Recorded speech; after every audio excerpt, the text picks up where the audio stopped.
नमस्कार दोस्तों। आज का दिन 17 सितंबर दो चीज़ों के लिए बेहद खास है। पहला, हमारे वर्तमान प्रधानमंत्री श्री नरेंद्र मोदी जी का जन्म दिवस और दूसरा हैदराबाद मुक्ति दिवस। आज ही के दिन हैदराबाद भारत में विलय हुआ था। आज की वीडियो में हम बात करेंगे हैदराबाद लिबरेशन डे के बारे में। कैसे हमारे देश के लौह पुरुष सरदार वल्लभ भाई पटेल और अन्य लीडर्स की सूझबूझ से जो हैदराबाद था उसका विलय भारत में हुआ। जिस समय अंग्रेज भारत छोड़ रहे थे उस समय यहाँ के 565 रजवाड़ों में से सिर्फ 3 को छोड़कर सभी ने भारत में विलय करने का फैसला किया था। ये 3 रजवाड़े थे कश्मीर, जूनागढ़ और हैदराबाद। अंग्रेजों के दिनों में भी हैदराबाद की अपनी सीमा, अपनी रेल सेवा और डाक विभाग हुआ करता था। उस समय आबादी और कुल राष्ट्रीय उत्पाद की दृष्टि से हैदराबाद भारत का सबसे बड़ा राजघराना था। उसका क्षेत्रफल ब्रिटेन और स्कॉटलैंड के क्षेत्रफल से भी अधिक था और आबादी थी 1,60,00,000, जो कि यूरोप के कई देशों से अधिक थी। शायद इसी विशेष दर्जे की वजह से ही उसे आज़ादी के बाद भारत में शामिल होने या ना होने के लिए 3 महीने का अतिरिक्त समय दिया गया था।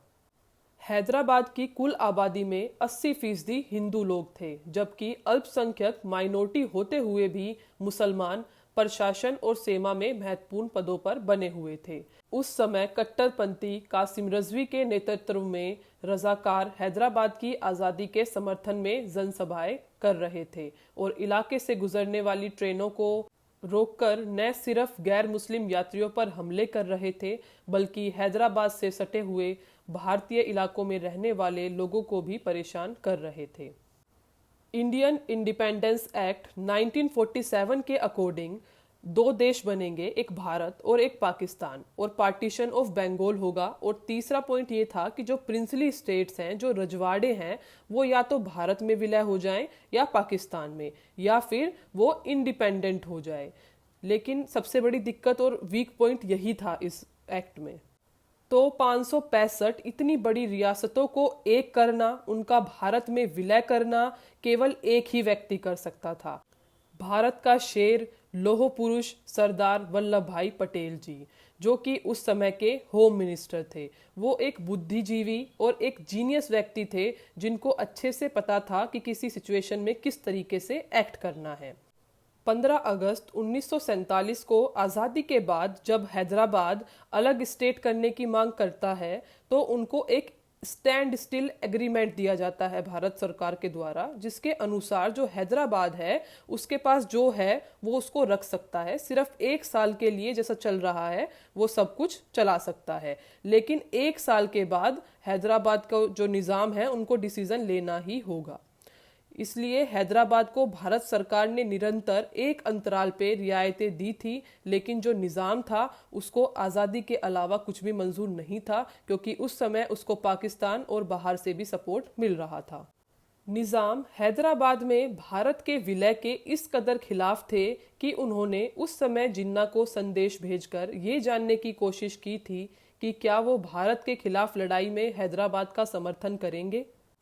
उस समय भारत के गृह सचिव रहे HVR अयंगर ने कहा था कि सरदार पटेल का शुरू से ही मानना था कि भारत के दिल में एक ऐसे क्षेत्र हैदराबाद का होना जिसकी निष्ठा देश की सीमाओं के बाहर हो, वो भारत की सुरक्षा के लिए एक बड़ा खतरा था। पटेल की नज़र में उस समय का हैदराबाद भारत की पीठ में एक कैंसर की तरह था, जिसे बर्दाश्त नहीं किया जा सकता था। फिर यहाँ पे 2 लोगों का नाम शामिल होता है। पहला हैदराबाद का निज़ाम, जिसका नाम उस्मान अली है, और दूसरा कासिम रिजवी, जो कि अभी हमने ऊपर पढ़ा कि वो एक क्रिमिनल नेता था। ये MIM नाम की पार्टी चलाता था, जिसका मेन एम यही था कि किसी तरह जो हैदराबाद की मुस्लिम आबादी है उसको जोड़ दिया जाए और हैदराबाद की आज़ादी के लिए संघर्ष किया जाए, लड़ा जाए। इसने अपनी एक अलग ही आर्मी बना ली थी, जिसको राजकर्स नाम दिया गया था। इन्हीं लोगों ने लूटपाट, लड़ाई, रेप्स, मर्डर, जितने भी जो क्रिमिनल और कम्युनल एक्टिविटीज हुई थी उनको इन्हीं के द्वारा अंजाम दिया गया था। अब जो निज़ाम है वो अपनी बात पर अड़ा हुआ था और जो समझाइश का दौर था वो ख़त्म हो चुका था।